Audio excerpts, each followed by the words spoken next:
ರಾಜ್ಯದ ಹಲವು ಜಿಲ್ಲೆಗಳಲ್ಲಿ ಮಳೆಯ ಅವಾಂತರ. ಕಲಬುರಗಿ ಜಿಲ್ಲೆಯಲ್ಲಿ ಸಿಡಿಲು ಬಡಿದು ಇಬ್ಬರ ದುರ್ಮರಣ.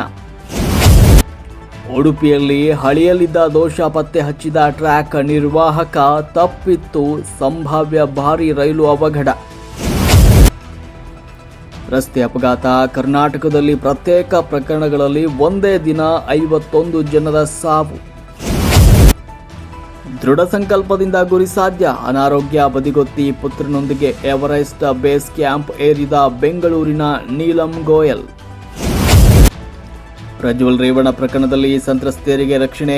ತನಿಖೆ ನಂತರ ಪೆನ್ ಡ್ರೈವ್ ಹಂಚಿದವರು ಯಾರು ಅಂತ ಗೊತ್ತಾಗಲಿದೆ ಅಂತ ಹೇಳಿದ ಗೃಹ ಸಚಿವ ಡಾಕ್ಟರ್ ಜಿ ಪರಮೇಶ್ವರ್. ಪಶ್ಚಿಮ ಬಂಗಾಳಕ್ಕೆ ಅಪ್ಪಳಿಸಿದ ರೇಮಲ್ ಚಂಡಮಾರುತ.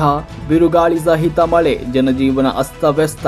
1 ಲಕ್ಷ ಮಂದಿ ಸ್ಥಳಾಂತರ. ಹಾಸನದಲ್ಲಿ ಭೀಕರ ರಸ್ತೆ ಅಪಘಾತ. ಮಗು ಸೇರಿ 6 ಜನರು ಸ್ಥಳದಲ್ಲೇ ಸಾವು. ಬೆಂಗಳೂರು ಪದವೀಧರ ಕ್ಷೇತ್ರದ ಚುನಾವಣೆ. ಬಿಜೆಪಿ ಜೆಡಿಎಸ್ ಸಮನ್ವಯ ಸಭೆ. ಕಾಂಗ್ರೆಸ್ ವಿರುದ್ಧ ಹರಿಹಾಯ್ದ ಕುಮಾರಸ್ವಾಮಿ. ಇದೇ ಅಕ್ಟೋಬರ್ 11ಕ್ಕೆ ಧ್ರುವ ಸರ್ಜಾ ನಟನೆಯ ನೆಚ್ಚಿನ ಪ್ಯಾನ್ ಇಂಡಿಯಾ ಚಿತ್ರ ಮಾರ್ಟಿನ್ ತೆರೆಗೆ.